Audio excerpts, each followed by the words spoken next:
octahedrons.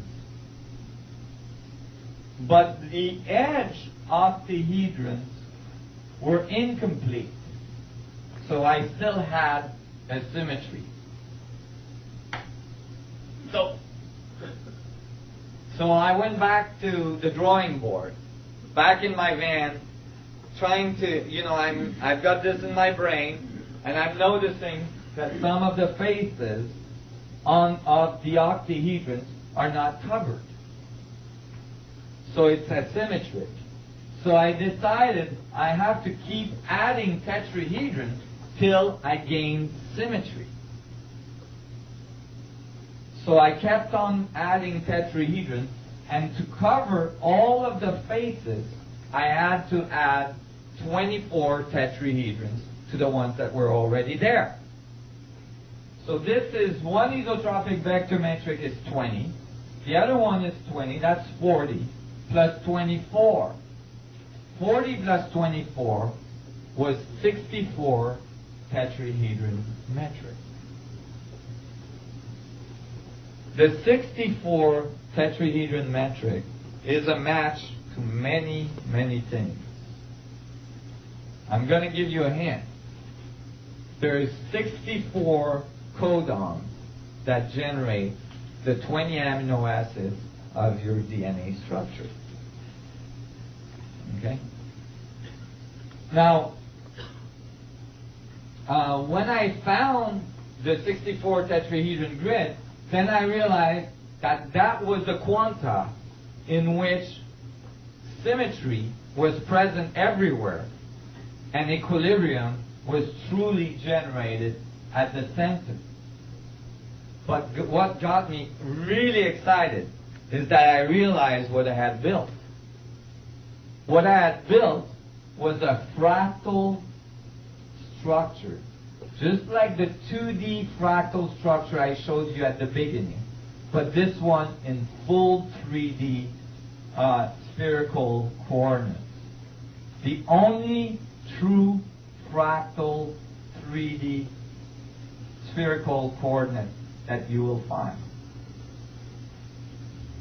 Can everybody see the vector equilibrium on the inside and then the vector equilibrium on the outside? This continues to grow to infinity. And I could see that the inside vector equilibrium, its radius is exactly half the radius of the one on the outside. So the geometry grows in fractals, but not only does it grow in fractals, the fractals are perfect octaves. You see? And so I got really excited. It's like, oh my God, here it is. The structure of the vacuum. Equilibrium to infinity. Infinitely big to infinitely small. And then I noticed further that how this was constructed is constructed this way. Let me see if I can let go of some of this stuff. Actually, I'm going to leave that. I realized what I had built. I have built a matrix based on 8 star tetrahedrons, each having 8 tetrahedron in it. Okay? All coming together towards the center to generate the star, the 64 tetrahedron grid. But when it did, the 8 stars coming together, okay, here you're only going to see 6, plus the one in front, and then there's one in the back you won't see. So the 8 stars coming together generate the vector equilibrium in the middle. Why is this significant? 8 star tetrahedron is made out of 8 tetrahedron pointing outward, radiation, coming together to generate the vector equilibrium, which is 8 tetrahedron coming towards the center, generating contraction. So now, not only did I have found the geometry of equilibrium, but I had found the only fractal 3D metric, and it generated expansion and contraction. Exactly all the axioms I had placed for myself when I started this investigation of the geometry of space.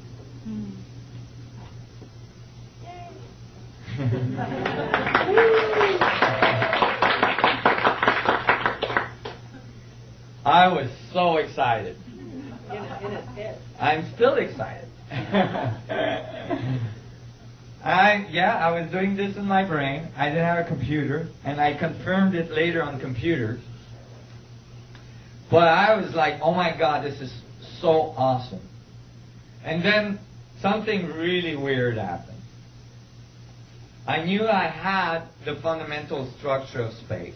I knew, I was definitely seeing. Now realize, you guys, if we truly have the fundamental structure of creation, then technology that's based on this information is going to tap directly into an infinite potential of energy, infinite potential of gravity, infinite potential of rejuvenation, regeneration, and so on. You're talking serious change in our way of doing technology. So I was really excited. And then a bunch of people in England called croppies. Those are people that measure and photograph crop circles. Okay? Now, I know you guys, crop circles, There's scientific papers that were just published in peer-reviewed journals about crop circles, because many of them are not being able to be explained by people going in the fields at night and stomping around, Doug and Dave drinking moonshine and freaking everybody out. Some of them are not easily explained, and actually papers have just been published in peer-reviewed journals saying that this might be a new source of energy.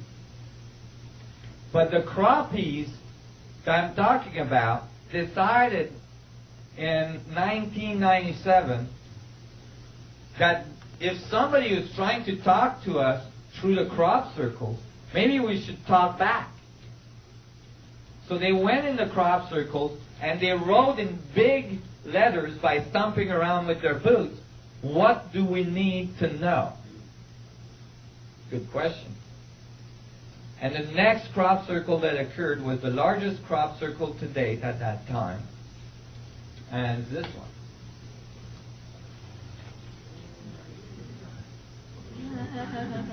Have we seen this somewhere? This is everything we've been talking about this morning.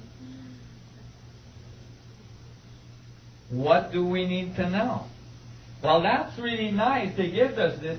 They even made it in a way that's not reproducible by Doug and Dave drinking moonshine. Because all the hay is woven in a way that it makes effects of light and shadow that gives the vertices, the edges of 3D tetrahedrons.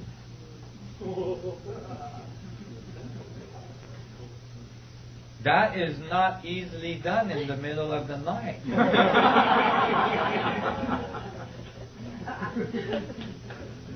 And so, and it was enormous. It was the largest today. It was much larger than anything previous to that. And it was interestingly situated near ancient, sacred site.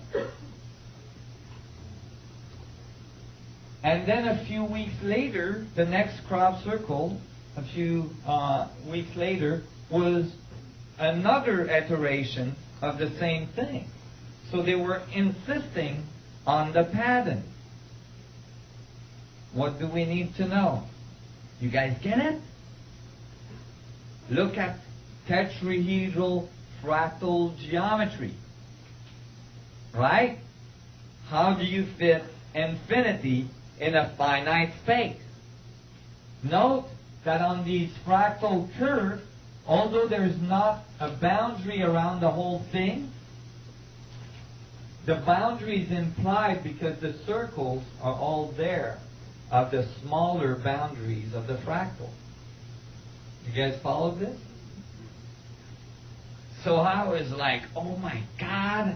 Well, you know, when I found this, I was living at my friend Gabriel's cousin, you know, in Arizona, and, you know, he found me jumping on his couch, pulling my hair out. I got a picture of that part in the middle, and I realized what it was. It's the exact same geometry, but this one going inwards.